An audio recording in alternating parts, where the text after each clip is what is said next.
So just to start, I really want to try and emphasize what I'll be talking about today and the difference between what I'm talking about and what we've been talking about in class and the people who are responsible for a lot of the hacks that we've been talking about in class.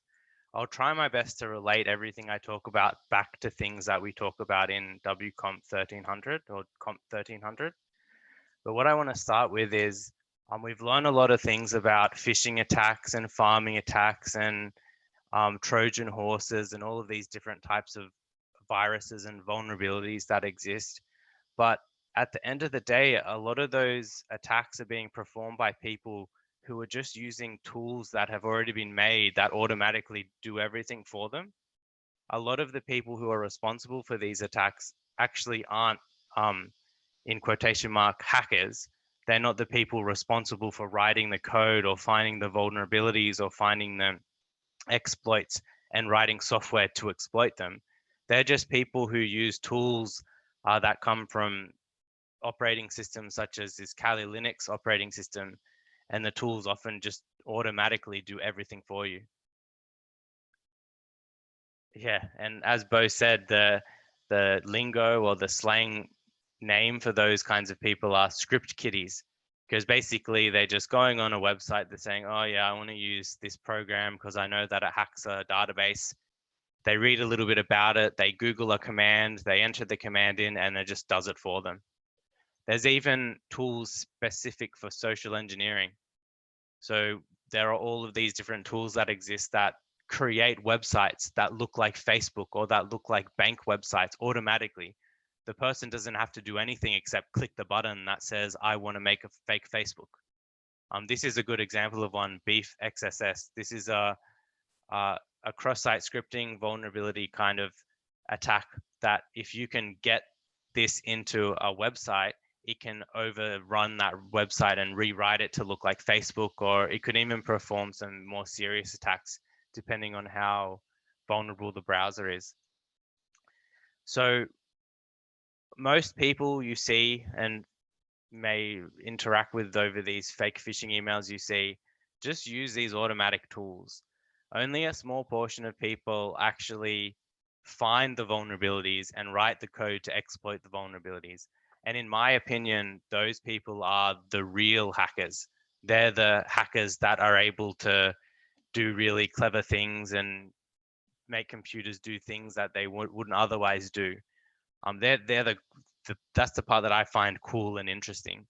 And that's kind of the motivation for why I wanted to do this lesson, just to try and show you guys that aspect of cybersecurity more than just the standard thing that we've been learning about, the phishing and the farming and the DDoS and the all of the other things that we've talked about. I wanted to show you a bit of the actual thing that a real life hacker might do to try and exploit a system.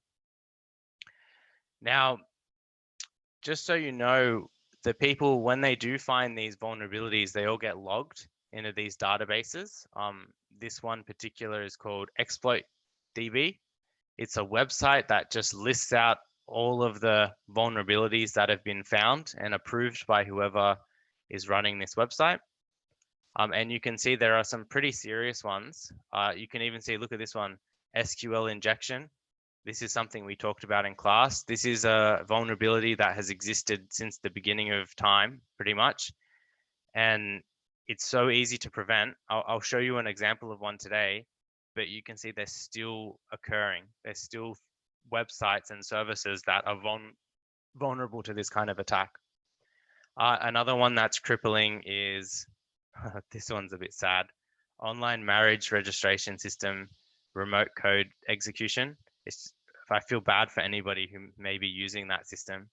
Remote code execution means that somebody has found a way to basically control the computer that runs this website or whatever the service is.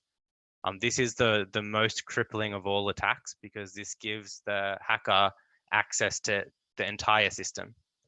And there's actually another one, maybe it's not listed here. Here it is, GitLab.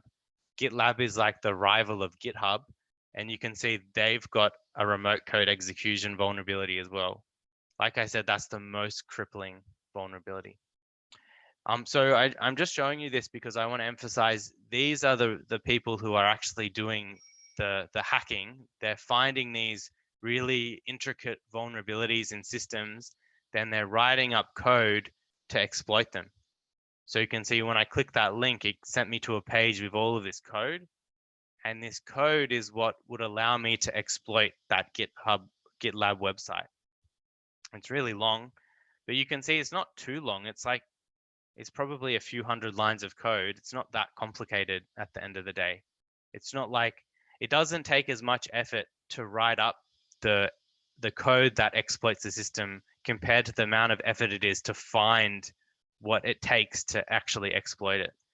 Look at all the little intricate details that this person has had to program into this. It would have taken them hours and hours and hours, or days, I should have said days and days and days, weeks and weeks and weeks, just to find the correct sequence of steps to take and the correct messages that it has to send to GitLab to exploit the system. And this is what I want to talk about today. Like, what are the first steps that this person would have taken to try and identify and find these kinds of vulnerabilities? And we'll talk about a few of them, and they're all things that we've discussed already inside of WCOM1300. Just before we continue, this one might help you with your video that you have to do. This website's packetstormsecurity.com. Whenever I have free time, I like to come and look at it and click on the little exploits tab. And it's just like the exploit DB website, but it's got a little bit more. And it just lists out all the most recent exploits that have been found. So it's very similar to what we just saw. Like there's the remote code execution again, but it's just got a little bit more information. For your video, you might want to click the news button because this has heaps of news articles that you could use as references inside of your presentation. Okay, I posted it in the chat if anybody wants to use it. I'll post the news one in there as well. Okay, cool. Now, what I'm going to focus on today is websites.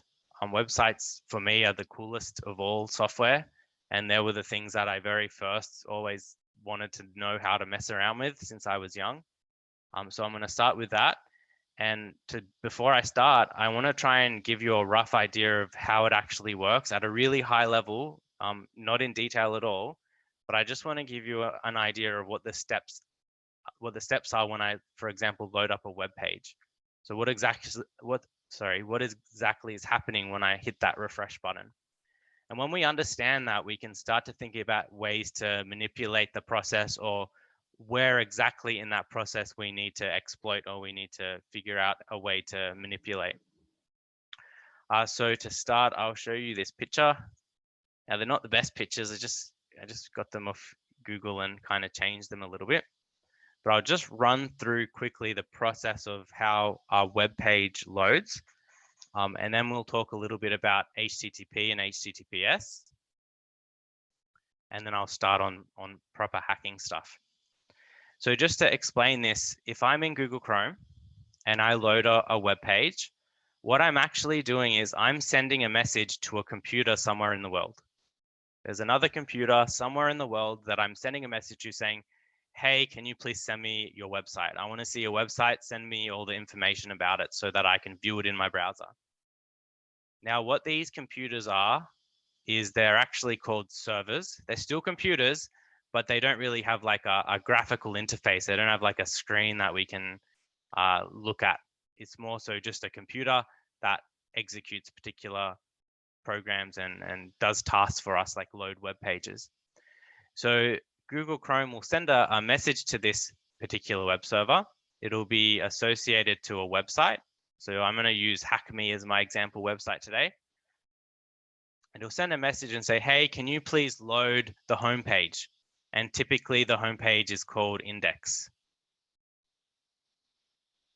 So the way it works is Google sends a message to this server.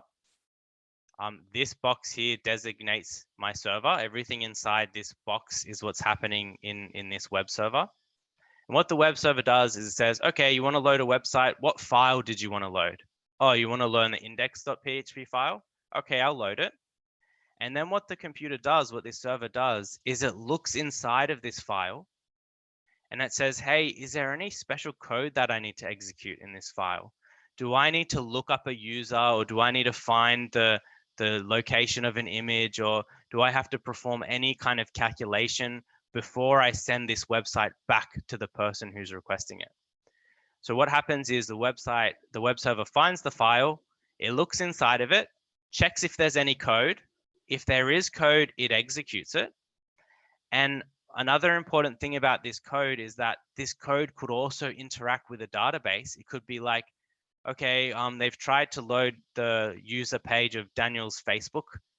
I need to talk to the database and say, hey, can you grab me all of Daniel's information? And the database will say, yep, here's all of Daniel's information. And then the server will put all of my information somewhere inside of the web page, somewhere inside of the response. And once it's all ready to go and finished and all formatted, it'll send it back to the browser. And the format that it sends it back in is called HTML. HTML is just a structural language that's used and understood by browsers to format pages, like to make headings and bolds and stuff. So the key points here is that the browser talks to another computer called a server. That server could be responsible for executing code. And this code we will never have access to. This code is owned by the server. We will never see it. But we might be able to manipulate it by sending in certain messages and trying to trick it into doing things it shouldn't do. But the code that's written there is fixed. It can't change. It executes the code. Some of that code might talk to a database, which means maybe we can exploit a database as well if we send in the right messages.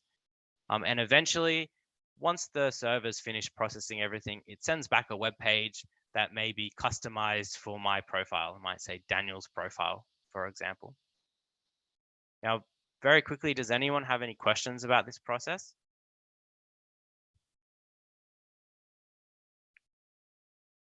So I explained it really, really roughly. It goes into a lot more detail than that, but just for today, just think of it as these few simple steps. And what we're going to do is we're going to mess around with some of them. We're going to mess around with some of the steps that go between here and that go between there. We'll maybe cheat them a little bit. Does anybody have any questions, or otherwise I'll try and rush through? I'm fighting the urge to call people out at random like I would in normal class, but I don't want to waste too much time. Natalie, are you okay? Yeah, I'm good. All right, I couldn't help it. I had to call you out. Okay. Of course. So what I want to show you is what this kind of web server looks like. And I've got one on my computer right now. It is nothing fancy. It is nothing special. It's basically just a program that performs the task that I just showed to you. I actually do have one quick question. Sorry, I just thought of it. Yeah, what's up? So I kind of understand where like all the files is, except for process PHP. I assume that's like, is that like the files within, like what exactly is that? I suppose maybe I might have. What does that mean? Like what happens here? Is that what you're asking? Just more of like, where is it stored? Like where does PHP come from? So in this case, the word PHP, I try to avoid this. The word PHP is a programming language. Oh, okay. It's the language that this web server understands. It's the programming language that this website is willing to execute code within. And this code exists as a file somewhere on that web server. Oh, okay. So it's sort of like additional instructions. Index just points to where the directory is. Okay, I see. Yeah, now. so inside of the index, there'll be some code. It'll be like if something, do something. And it'll be written in the language PHP or JavaScript or any of, there's heaps of different languages. Okay, I see. And yeah. One thing before I quickly show you that, I want to show you the HTTP and HTTPS. We talked about this a lot in class as well. It's really important that when we visit websites now, especially if we're logging in to this website and sharing information with it, that the messages we send to the web server go through the HTTPS protocol. And we definitely spoke about this a lot in class, but I know, at least in my class, I never showed anybody why that is. I told them why that is, and I explained that it's encrypted, but I never showed exactly what that means. So I'm just going to quickly, if depending on how good I am at Wireshark, show you what it looks like when we send a message that's encrypted against a message that is not encrypted, just HTTP. Now, something you need to remember with computers is if you're on the internet, your computer is always going to be sending a message out into the world somewhere. And that means that we should be able to watch it happen. And there's lots of software around that we can use to watch this happen. One really, really popular piece of software is called Wireshark. Now, what this does is it listens to every bit of information that's sent from my computer out into the internet. It listens to all of it. And we can apply some filters to it because this will, for example, actually it won't. I was about to say it'll hopefully filter out the Zoom stuff, but it's not going to. Let's just see how we go. I've said 2 filters here. The first filter is to grab anything that's sent over HTTPS. And the first filter is to grab anything that's sent over HTTP. I might just can that one for now, and let's just go for the insecure HTTP. So what I'll do is I will turn on my Wireshark. It's going to listen to all of the messages sent from my computer. And I'm going to go to a website that doesn't have HTTPS. Okay, not secured. And let's see if I can filter it out and find the request that I just sent. Hopefully it's this one. Let's have a look.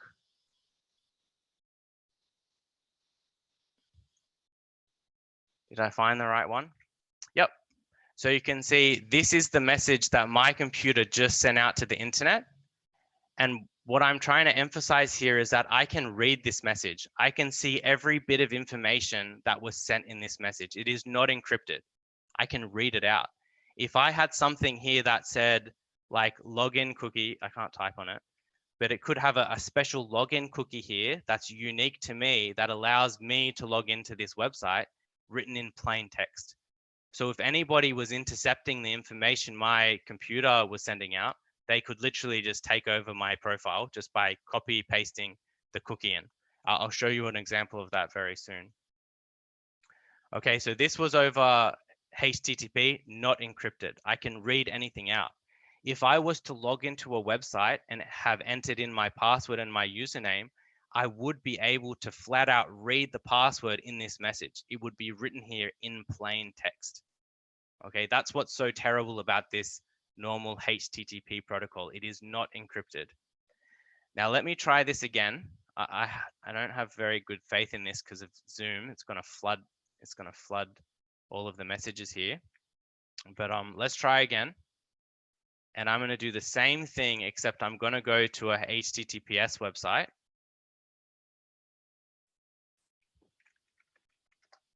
Okay, HTTPS, it's secured now. Cool. Let's see if I can grab the right one. There's so much more stuff here. A lot of this stuff is Zoom. Let me just open one up and let's pretend like it's the Dan Bardo one. Can you see that you can't read this anymore? It's all encrypted. It's all gibberish. It's all gobbledygook. That's what's so good about HTTPS. That's why everybody is strongly encouraged to always use a website that is secured using HTTPS. Okay, that's what it looks like, the encrypted information. Does anyone have any questions about that?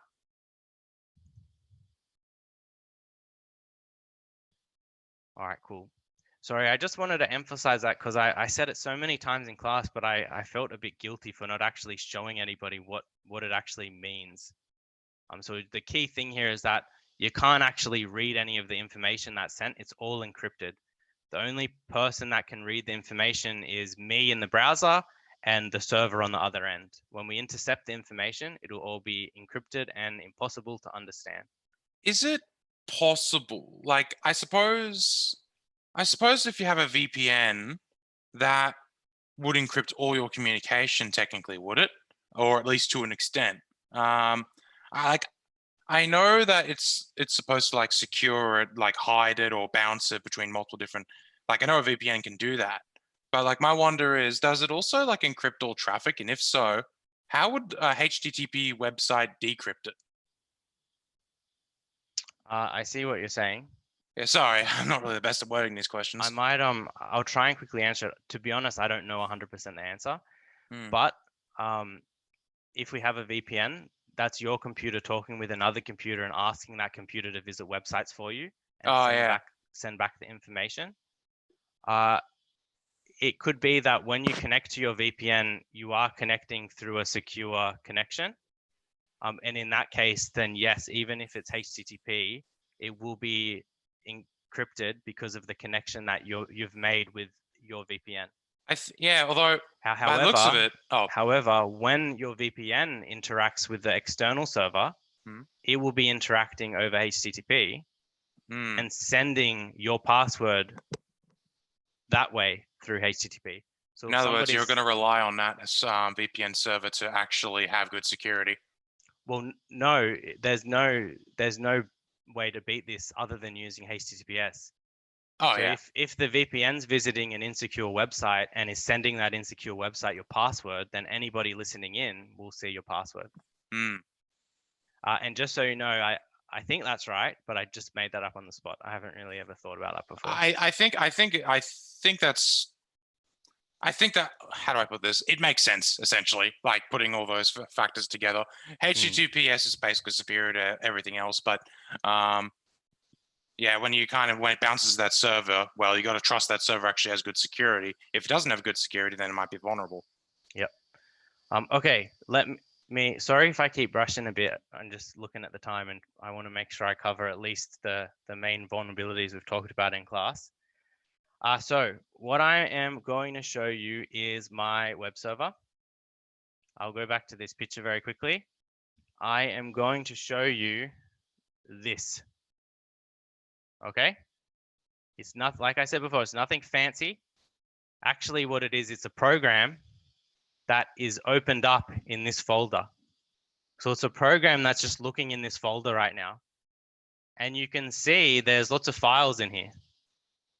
All these files just represent different parts of that website.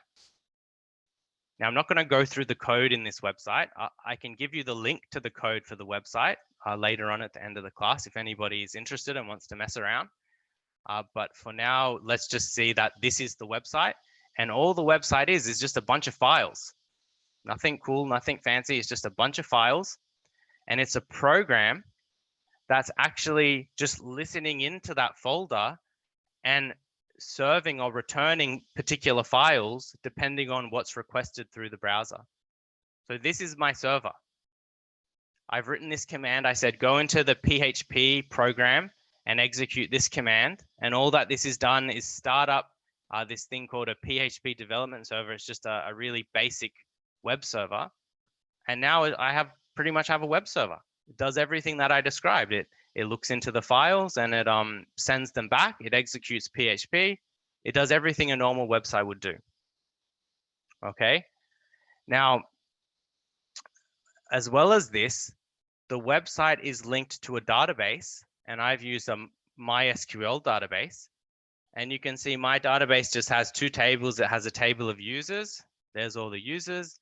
And it has a table of comments. There's all the comments. Now, putting all of this together, I have this website called hackme.com. Just so you know, you won't be able to visit this website. This website is only accessible by me because it's hosted locally on my computer. And it's just a really simple website I made that just has a bunch of users. And when you click on a user, you can go to their page. I think it's frozen.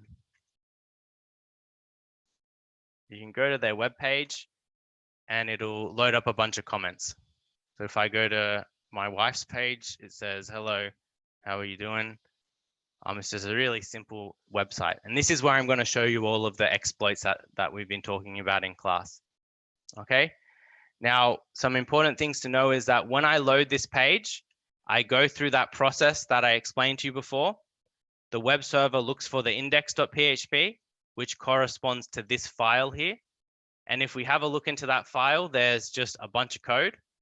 We've got some PHP code that will be executed. And then we've got all of this HTML code, which makes up the web page. But you can see embedded inside of the HTML code, there's also some PHP. Now, I don't want you to worry about any of this other than understand that when this web page loads, it executes all of this code. This code is used to prepare the website. So it adds in users' names, or in this case, it goes through every user in the database and puts a little box in for each of the users. It just prepares the web page, and then after it's prepared, it sends the web page back to the browser. You can see at the very top of this file that there's some of this code. And this is the part of the code that's responsible for interacting with the database. And what this does is it says, hey, database, give me all the users because I want to display them on the web page. So go to the database, find the table called users, and get the first 4 users. And then this code is just the code that's used to execute the query. And later on, we put all of the users into the page. This is SQL. This is the point in which SQL injection can occur. Not in this particular example, in one I'll show you soon, but this is where it comes from, because the website has to interact with a database. And if somebody puts in something into this query that can be manipulated, then we can kind of send bad messages to the database and get it to do things that otherwise it shouldn't be doing. I'll just pause for a second and check if anybody has any questions.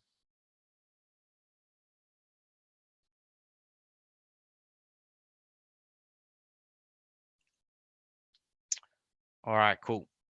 Now, first thing, I'm just going to try and run through a bunch of things and relate it back to WCOM1300.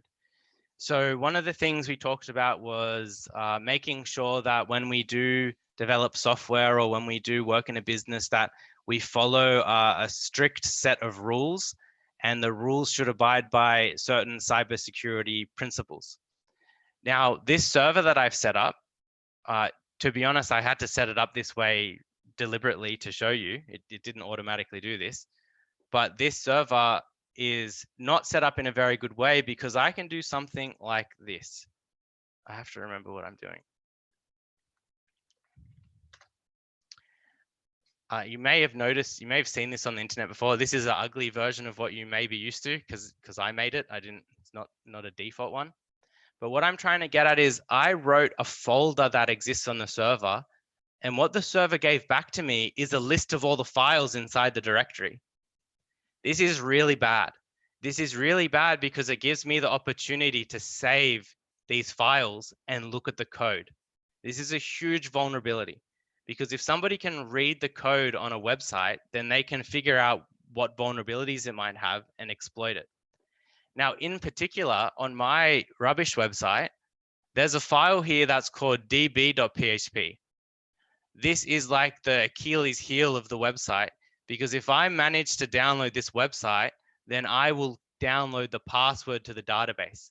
And that's because of this website hasn't been set up in accordance to a lot of the standard procedures that normally you would follow when you set up a website like this. So let me just show you what's in that file, and I'll show you why it's so bad that this website shows all of the files and allows you to download them. If I go into the db.php, you can see that there's a line of code here that says connect to the database. There's the IP address of the database. There's the username. There's the password. So basically, if somebody gets a hold of this, they can log into my database from anywhere in the world. At that point, they don't have to touch my website anymore. They've hacked my system. They're in my database. They can take whatever they want. They don't have to do anything else. They're done. And they're laughing as well because it was so easy. There are a lot of YouTube videos online where people try to hack into scammers' web servers, and often this is the thing that happens. The scammer doesn't set up their web server properly. It allows the hacker to view all of their files. They look into the files, they see what potential vulnerabilities there are, they identify one, and then they just take the server down. So while this is really simple And while this had absolutely no programming or smarts behind it whatsoever, not setting your server up properly and allowing people to see what's hosted on that server is a huge vulnerability. Does anybody have any questions about that? This is something I do all the time. When I'm on a website and I'm just bored or just wondering if I can find all the files on that server, just maybe there's another picture or file I want.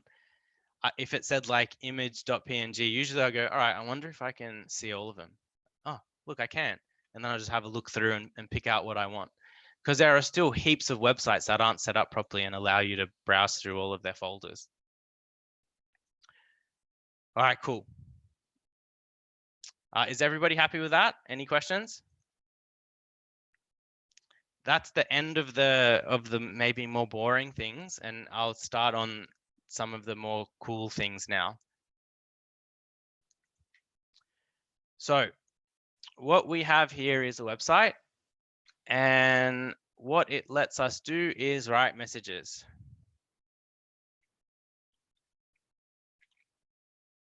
Okay, really simple. Who else am I going to say hi to? Not Natalie.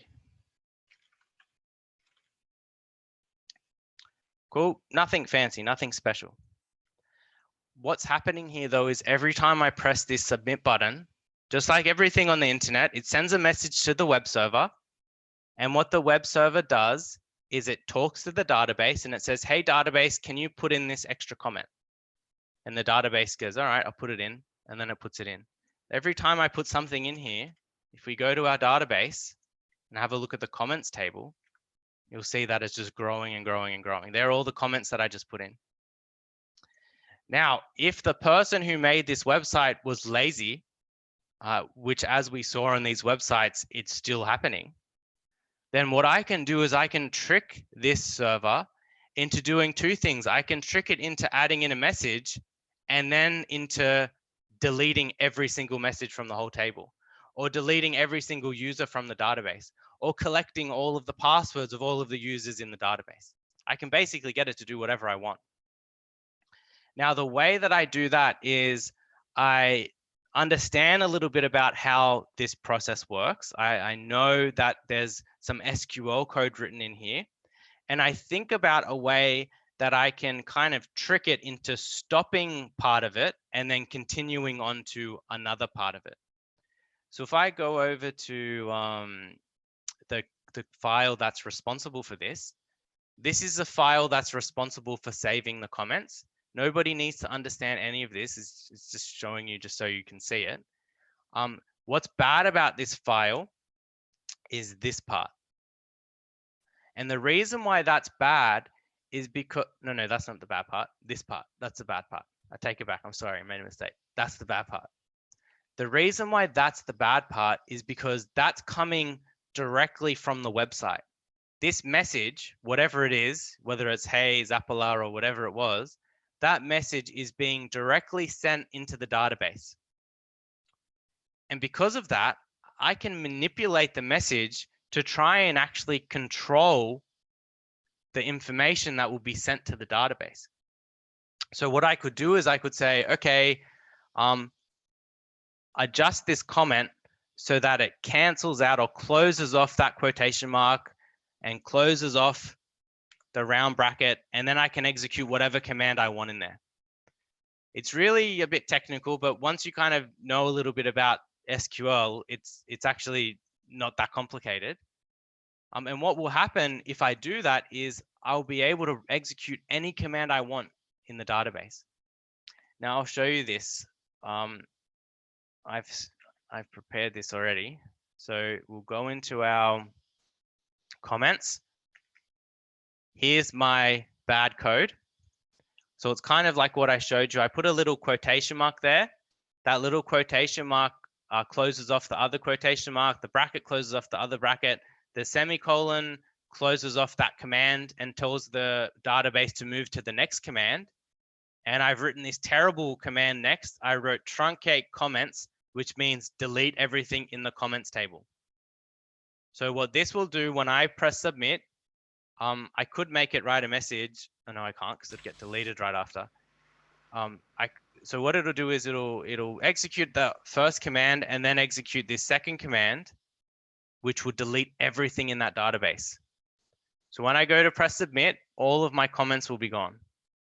And if I go to every other user's profile, all of their comments have been wiped. If I go into my database and check the comments table, it's empty because that SQL injection attack just cleared out that whole database. It's gone forever. There's no coming back. It's done. Is somebody going to say something? Yeah, I was gonna say, why didn't you just drop the table? Well, because I want to put comments in later and then I have to remake the table. Fair enough. That's why. But yeah, you could drop the table, which means flat out delete the table from the system. But yeah, if I had done that, I'd have to go right, create table, I would have taken 5 minutes. Yeah, no.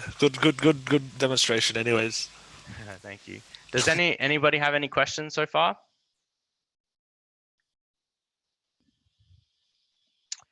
All right, so I showed you how you can use it to basically clear out an entire table, but we could have also used it to gather all of the information inside of another table.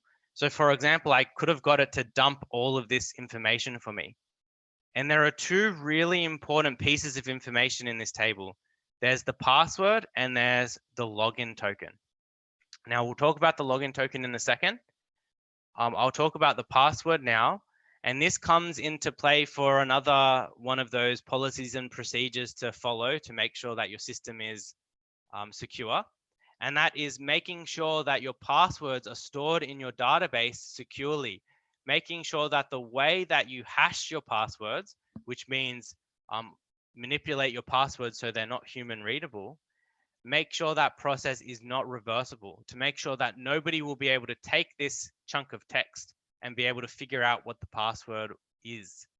And because I did this in a really old-fashioned way, if I go into Google, sometimes if you're lucky, you can flat out paste the password in.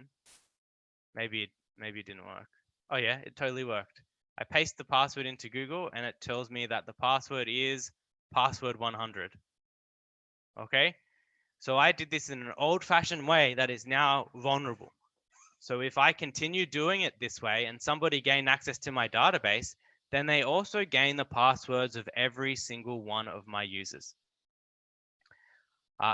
Just so you guys know, out of interest, the way that I generated those passwords was using something called, I'm trying to find where I put it, but I don't remember, MD5. MD5.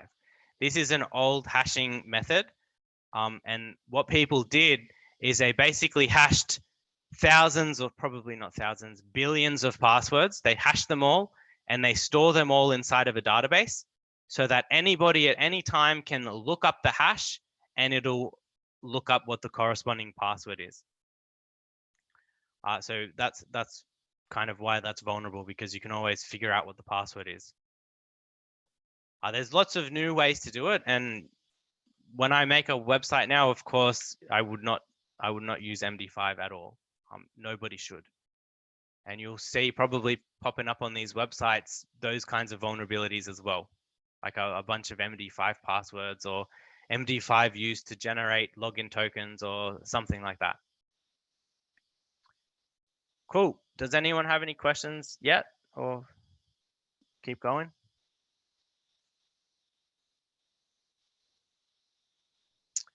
All right, while we're here, let's talk about cookies. So at the moment, it says I'm logged in as the user Daniel. Now, the way that this works is that every time this website is refreshed, some code is executed to check who's currently logged in. But the code needs something to go on to figure out that it's Daniel who's logged in. And that's where cookies come in. So cookies are just files that are stored on your computer within the web browser somewhere. And what these cookies contain are information that allows the web server to identify who you are. Now, it could be to keep you logged in. It could be to serve you an ad that you're likely to click. It could be for anything. In this case, there's only one cookie that's used, and it's called login token. Now, if I knew what the login token was of any other user, all I'd have to do is literally change it. And then the server would think I'm someone else. So I could take over their identity in this system, whatever it is, Facebook or whatever the software is. All I'd need to know is what that special token is. And this is something we've talked about in man-in-the-middle attacks, phishing attacks. There's all sorts of different ways that people can try and grab your cookies. And once they grab them, they can log in on your behalf and do whatever they want to your service. Now, it's definitely never as simple as what I'm about to show you. The cookies are never this easy. And in real life, the cookies change every time you reload the web page. It's super complicated and it's super unpredictable. And it would be very unlikely for somebody to be able to reuse a cookie. But there are still websites that are vulnerable to these kinds of attacks because they haven't kind of updated their processes. They still use something from like the early 2000s or the 1990s or another year. Now, I know some other users' cookies. Let's pretend like I performed this SQL injection attack. I dumped all of the login tokens, just like we saw before. I truncated, I deleted everything. I could have just as easily dumped all these login tokens. And let's say I want to log in as my wife. All I have to do, change the cookie, refresh the page, and now I'm Jessica. Simple as that. If I go and write messages to myself, there you go. Now my wife thinks I'm the best. Very good. Okay, so it was really, really simple. All I needed was the login token. If I had it, I could change it. It may not be a matter of tricking somebody into giving you the login token. A system might use a predictable process to generate these login tokens. And if you can figure it out, then you can actually figure out what maybe the next login token is going to be. And you can use that to gain access to the system. There's so many different vulnerabilities here. We might not have time, I think, but I was going to show you a game, an old game that I used to play, which had a very similar vulnerability that I noticed just maybe a month or two ago when my brother asked me to have a look. And it has just such a simple vulnerability like this. You could very easily just force it to think you're another player and steal all their items or something like that. Cool. Is everybody happy? Does anybody have any questions?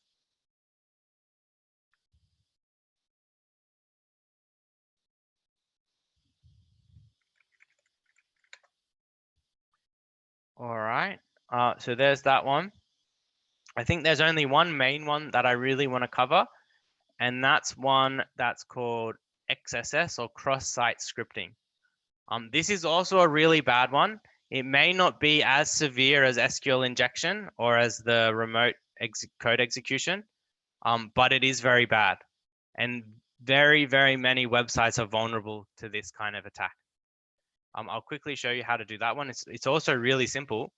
If we go to my user page, what I'm going to do is I'm going to trick this server, I'm going to trick this website into storing a comment that contains code inside of it. And what's going to happen is that when this website is reloaded and when these comments are loaded into the browser, some code is going to be placed inside of the comments, and that code is going to get executed on the website in the background, and I won't even know about it. I'll do a really simple one here so we can actually see what it's doing, and then we can mess around with it a little bit. And all that I'm doing is I'm just using basic developer knowledge. I know that this script tag tells the web browser to execute whatever code inside of it. I'm just using that because I make websites, so I know that that's the thing that you can do. And I'm going to put in whatever code I want. I'll just write this code. And this code is just going to make a little pop-up appear that has the number 1 in it. So what will happen is I'll press submit. This message is going to get stored inside of the comments table. The page is going to reload, except when the page reloads, it's not going to say a message like "you are the best." It's going to say this, and the browser is going to get tricked into executing that code. So I should see a pop-up. There it is there. 1. Every time I refresh this page now, it's going to see 1. Now, the example I've shown you just looks a bit silly. It looks like you can't do anything bad, but you can do some pretty nasty stuff with this vulnerability. Let me quickly delete this one because I'm going to get annoyed with the thing popping up all the time. Let's do another one. And we have to use our imagination a bit because I'm not going to do anything too fancy. And I have to remember what the command is.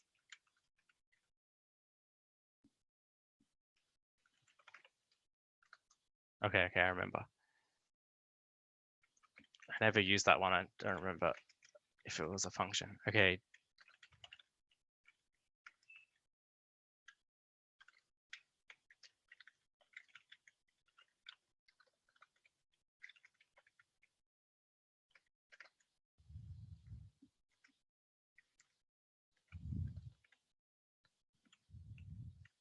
Did I stuff up anything?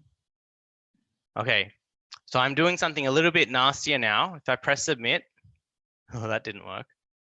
What did I do wrong?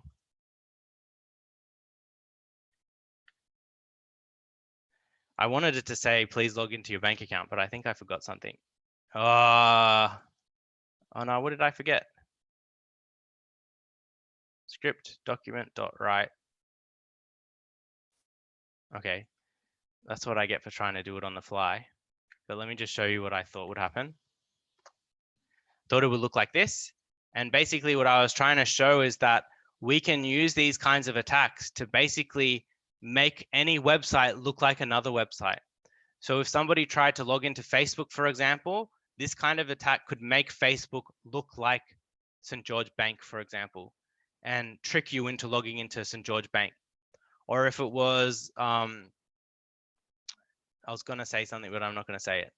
So you can trick any website into looking like anything and manipulate a user into logging into something or providing a piece of information that they otherwise probably wouldn't provide.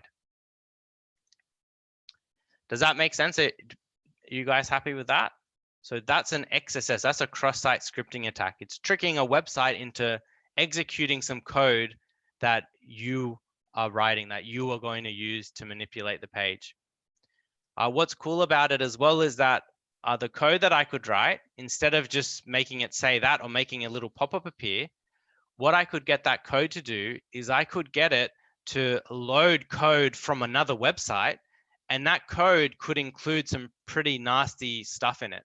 If I have a very outdated browser, it could even take control of my computer if my browser was old enough and not updated. So these are pretty nasty attacks. Does anyone have any questions about the XSS? Is there a way to like mask the URL? Of what? Of this URL or the URL of the thing you're going to download? Of no, like because like if you made it, say you made Facebook look like your bank, right? Oh, URL, to change this? but yeah, like to mask it to say that it's the bank, not Facebook. Still, you know. I'm not sure if you can change this. You can change all of this though, but I don't think you can change that. Right. Okay. Yeah. You'll notice like I'm not going to go on Facebook, but Facebook it is designed in this way where there's like profile, user ID, and then a user ID will go there. But really when the page load, it says like Daniel. So they're manipulating it a little bit to make it look like something that it's not. But you can't mess around with this part. At least not that I'm aware of. Maybe you can, but I have a feeling you can't.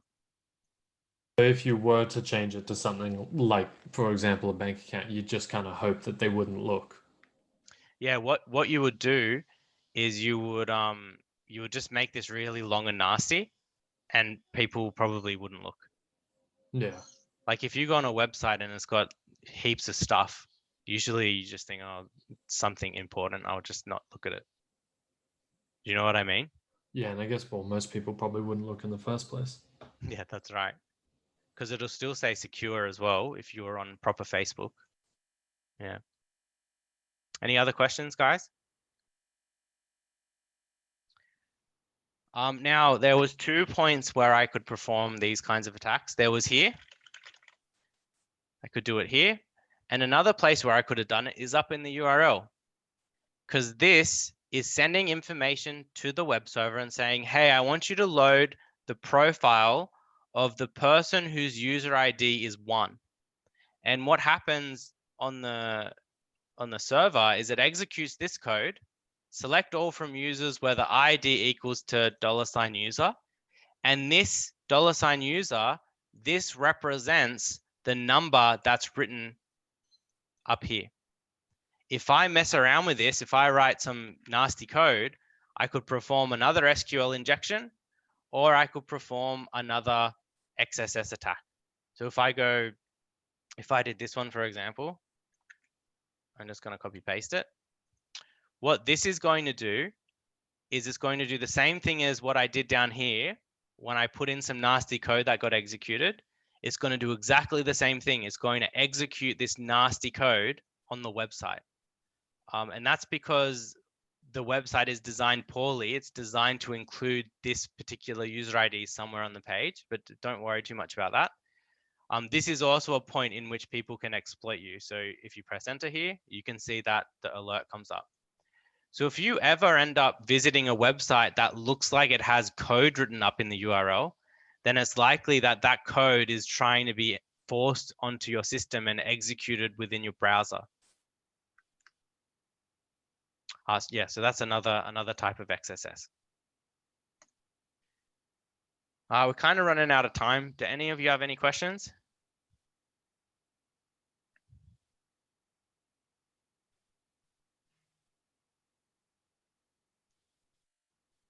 All right, I might try and show you one more thing, but